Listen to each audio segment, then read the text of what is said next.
I've made a lot of Heat content in the past, but I've recently found some fun with this game going back to it. So I naturally started analyzing all of my previous work, and I'm finding out that there are quite a few videos that I can make that might help the community. And so this is one of those videos. This is my top 5 most underrated cars in Need for Speed Heat. Well, let's go.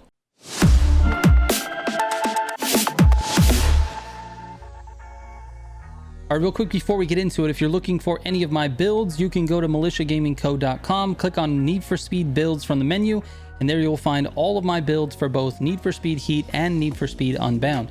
All right, let's get into it. I picked these cars because I felt like they just didn't get enough love that they deserved in the community. Most of them are inexpensive cars that unlock at random levels throughout your playthrough, and they're easily overlooked because they don't necessarily scream fast. That being said, they are some of the fastest cars in the game. In fact, all 5 of these cars is in my top 12 in terms of their race test times. If you're an experienced Heat player, you may already be aware of these, and you might disagree, so I encourage you to put your favorite underrated cars in the comments. I'm sure someone out there can benefit from a few suggestions outside of this video. All right, at number 5, the 2017 Chevrolet Corvette Grand Sport. This car unlocks at level 20, and it's only $91,000 to buy. It is extremely fast and it handles really well. It does a 249 on Arian and a 237 on Sonic. Now, let's put a little bit of context with these race times.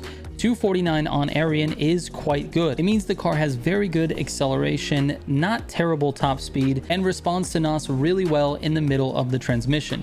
Now, a 237 on Sonic is not great. It's not the worst. Anything in the 230s is fairly good, but to be honest, I think under 230 is what you're looking for in a car for Sonic, and there are a couple of cars that actually can do that. This one just does not. So it struggles with the top end, but it is good for a more tighter course. All right, here's the build and customization.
At number 4, we've got the 1963 Volkswagen Beetle. Now this one unlocks at rep level 22 and it only costs you $18,000. Now the reason this car isn't higher up on the list is because I think there's been some decent coverage of this car on YouTube, so I think a lot of people are aware that this car is very fast. It's extremely fast off the line and it handles extremely well, but it's probably the hardest car in the game to drive. On top of that, it just has no top speed, like none at all. It struggles really hard to get to those top speeds, and you need to use a lot of NOS. That being said, it runs a 246 on Arian, which is incredibly good. And I want to remind you the times on Arian that I'm telling you are without NOS refills. It's just 1 5 stack of NOS for the whole race, no refills. Anyways, it runs a 237 on Sonic, which is the same as the Grand Sport Corvette. It's because it handles so well in that city section. It just makes up a ton of time. It just has no top end, like I said. So there you go, a 37. All right, here's the build and customization.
All right, next at number 3, we got the 2015 Mazda MX5. Now, this is the newer of the two MX5s that are in the game.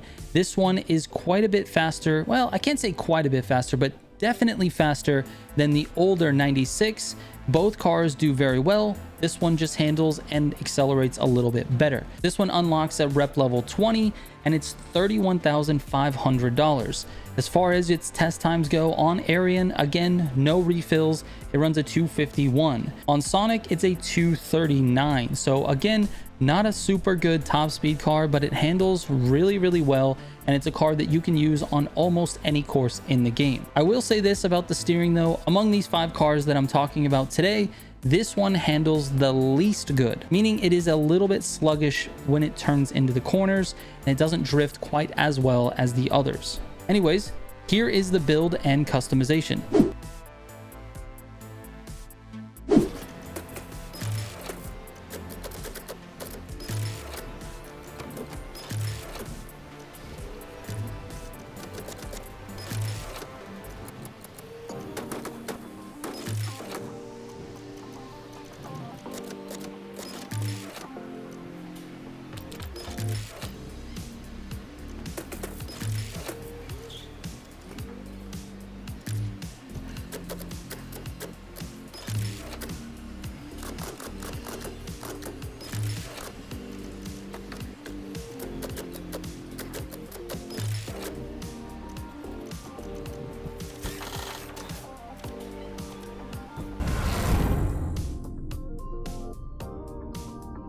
At number 2, we've got the 1971 Nissan 280Z Fair Lady. This is an absolute gem, and I almost put this at number 1. However, I think that most people actually expect the Fair Lady to do well. So when you look at the car, in a lot of games, the Fair Lady tends to be fast. It's that way in Unbound, it's that way in previous Need for Speeds, and so I feel like this one is sort of like, it's underrated because of what it is, but it's sort of already kind of known about. Anyway, that's hard to explain, but the Fair Lady is very good. It's like almost like a mini RSR. It is very fast and it does very well with top speed as well. So this one unlocks at rep level 12 and it only costs you $28,000. It's a great car to build and take through your playthrough if you really just don't want to take any of the meta cars like the RSR or F1, that type of thing. Again, it has great times. It runs a 250 on Arian and a 234 on Sonic. That is great.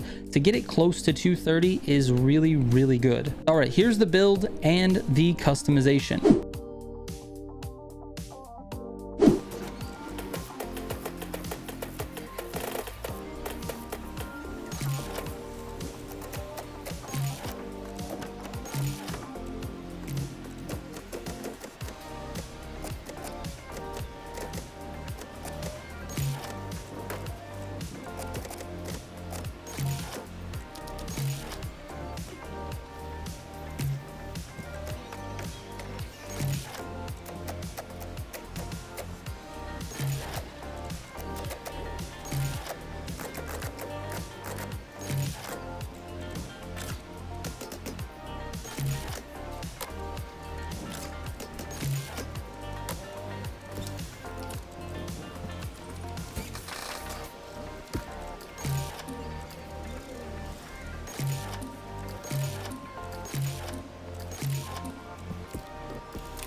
And finally, my number 1 most underrated car is the Volvo 242 DL. This one is absolutely not a car that people think of when they think of going fast, especially not in this game, because if you just look at its stock, it just looks like a family sedan. It's very odd looking and it just doesn't seem like the car that would be going fast. Anyways, it is an absolute rocket ship. Not only is it a rocket ship, but it also makes the top 5 for drift builds as well. So this car is all around useful and it does not look like that when it's in the store. Anyways, it unlocks at rep level 22. It's $24,000 and it runs a 250 on Arian with a 234 on Sonic, basically identical to the Fair Lady. This thing is a crazy, crazy car for what it is. Here's the build and the customization, and after that, I'll give you the drift build as well so you guys can have that, because this car is very good in multiple places in this game.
Also, just before I end this video, I wanted to let you know I retested all of these cars. These times that you're hearing are retested times as of right now.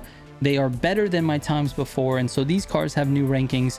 And if you want to see the updated rankings of, you know, track, drag, drift, and off-road, you can go to the spreadsheet link that's in the description of this video. All right, like I said, if you guys have any suggestions on cars that you feel are underrated, please put them in the comments down below. We're here to help the community. We want everyone to get better and to find new cars to drive and build. Thank you guys so much for watching. I really appreciate it. I hope this helps. I will catch you on the next one. Trigger out.